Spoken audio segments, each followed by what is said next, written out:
Chapter 18. Valancy was acquainted with Barney by now. Well acquainted, it seemed, though she had spoken to him only a few times.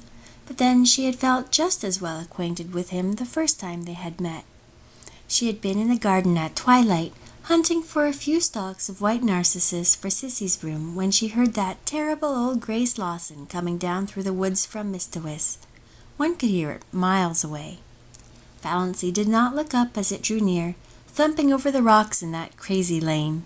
She had never looked up, though Barney had gone racketing past every evening since she had been at Roaring Abel's. This time he did not racket past. The old Grace Lawson stopped with even more terrible noises than it made going. Valancy was conscious that Barney had sprung from it and was leaning over the ramshackle gate. She suddenly straightened up and looked into his face. Their eyes met. Valancy was suddenly conscious of a delicious weakness. Was one of her heart attacks coming on? But this was a new symptom. His eyes, which she had always thought brown, now seen close, were deep violet, translucent and intense. Neither of his eyebrows looked like the other. He was thin, too thin. She wished she could feed him up a bit. She wished she could sew the buttons on his coat and make him cut his hair and shave every day. There was something in his face. One hardly knew what it was. Tiredness? Sadness? Disillusionment? He had dimples in his thin cheeks when he smiled. All these thoughts flashed through Valancy's mind in that one moment while his eyes looked into hers. "Good evening, Miss Sterling." Nothing could be more commonplace and conventional. Anyone might have said it, but Barney Snaith had a way of saying things that gave them poignancy.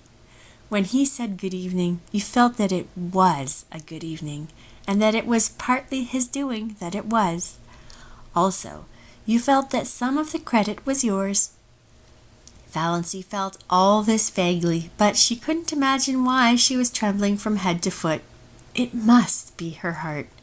If only he didn't notice it. "I'm going over to the port," Barney was saying. "Can I acquire merit by getting or doing anything there for you or Sissy?"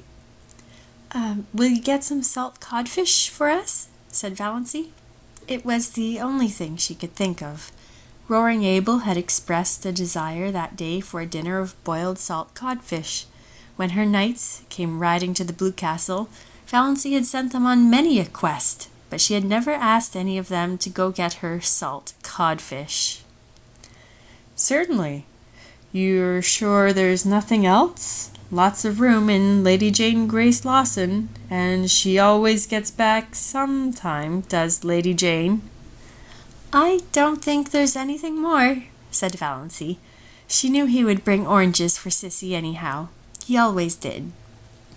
Barney did not turn away at once. He was silent for a little. Then he said slowly and whimsically, "Miss Sterling, you're a brick. You're a whole cartload of bricks, to come here and look after Sissy under the circumstances." "There's nothing so bricky about that," said Valancy, "and nothing else to do, and I like it here. I don't feel as if I'd done anything specially meritorious. Mr. Gay is paying me fair wages. I never earned any money before, and I like it." It seemed so easy to talk to Barney Snaith. Some way, this terrible Barney Snaith of the lurid tales and mysterious past, as easy and natural as if talking to herself. "All the money in the world couldn't buy what you're doing for Sissy Gay," said Barney. "It's splendid and fine of you, and if there's anything I can do to help you in any way, you have only to let me know. If Roaring Abel ever tries to annoy you—" "He doesn't. He's lovely to me. I like Roaring Abel," said Valancy frankly. "So do I, but there's one stage of his drunkenness. Perhaps you haven't encountered it yet. When he sings ribald songs."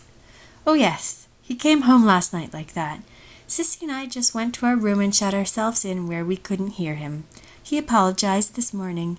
I'm not afraid of any of Roaring Abel's stages." "Well, I'm sure he'll be decent to you, apart from his inebriated yowls," said Barney. "And I've told him he's got to stop damning things when you're around." "Why?" asked Valancy slyly, with one of her odd slanted glances and a sudden flake of pink on her cheeks, born of the thought that Barney Snaith had actually done so much for her. I often feel like damning things myself.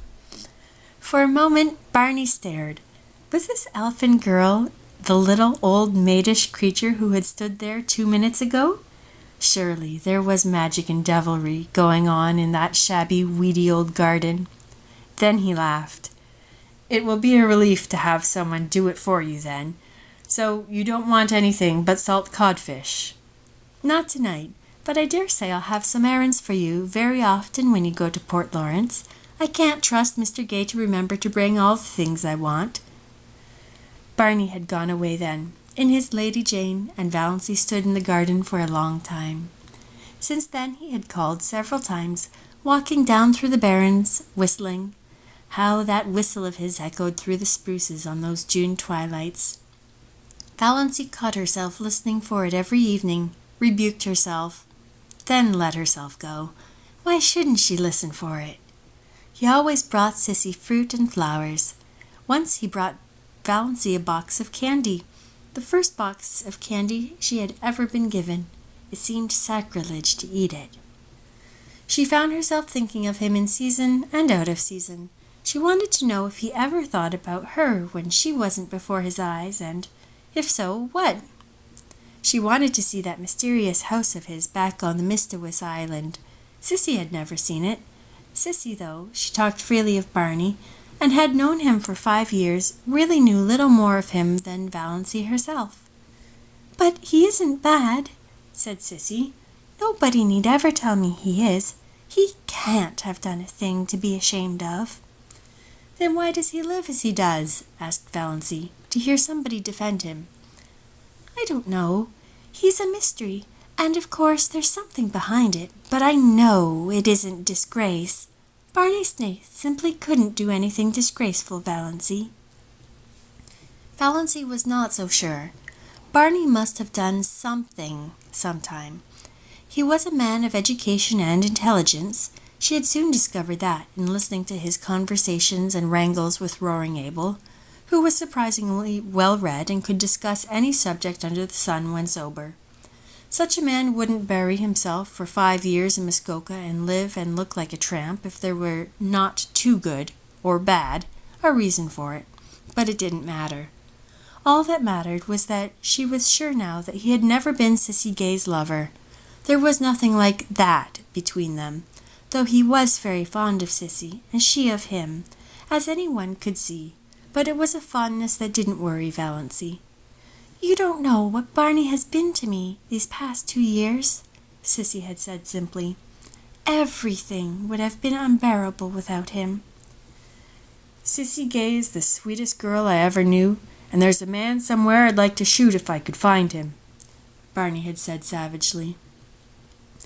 Barney was an interesting talker, with a knack of telling a great deal about his adventures and nothing at all about himself. There was one glorious rainy day when Barney and Abel swapped yarns all the afternoon while Valancy mended tablecloths and listened. Barney told weird tales of his adventures with shacks on trains while hoboing it across the continent. Valancy thought she ought to think this stealing rides quite dreadful, but didn't. The story of his working his way to England on a cattle ship sounded more legitimate, and his yarns of the Yukon enthralled her, especially the one of the night he was lost on the divide between the Gold Run and the Sulphur Valley. He had spent 2 years out there. Where in all this was there room for the penitentiary and the other things? If he were telling the truth. But Valancy knew he was. "Found no gold," he said. "Came away poorer than when I went, but such a place to live. Those silences at the back of the north wind got me. I've never belonged to myself since." Yet he was not a great talker. He told a great deal in a few well-chosen words. How well-chosen Valancy did not realize. And he had a knack of saying things without opening his mouth at all. "I'd like a man whose eyes say more than his lips," thought Valancy. But then she liked everything about him. His tawny hair, his whimsical smiles, the little glints of fun in his eyes, his loyal affection for that unspeakable Lady Jane, his habit of sitting with his hands in his pockets, his chin sunk on his breast, looking up from under his mismatched eyebrows. She liked his nice voice, which sounded as if it might become caressing or wooing with very little provocation. She was at times almost afraid to let her think these thoughts. They were so vivid that she felt as if others must know what she was thinking. "I've been watching a woodpecker all day," he said one evening on the shaky old back veranda. His account of the woodpecker's doings was satisfying. He had often some gay or cunning little anecdote of the woodfolk to tell them, and sometimes he and Roaring Abel smoked fiercely the whole evening and never said a word, while Sissy lay in the hammock swung between the veranda posts, and Valancy sat idly on the steps, her hands clasped over her knees, and wondered dreamily if she were really Valancy Sterling, and if it were only 3 weeks since she had left the ugly old house on Elm Street. The barrens lay before her in a white moon splendor, where dozens of little rabbits frisked. Barney, when he liked, could sit down on the edge of the barrens and lure those rabbits right to him by some mysterious sorcery he possessed. Valancy had once seen a squirrel leap from a scrub pine to his shoulders, and sit there chattering to him. It reminded her of John Foster. It was one of the delights of Valancy's new life that she could read John Foster's books as often and as long as she wanted to. She read them all to Sissy, who loved them. She also tried to read them to Abel and Barney, who did not love them. Abel was bored, and Barney politely refused to listen at all. "Piffle," said Barney.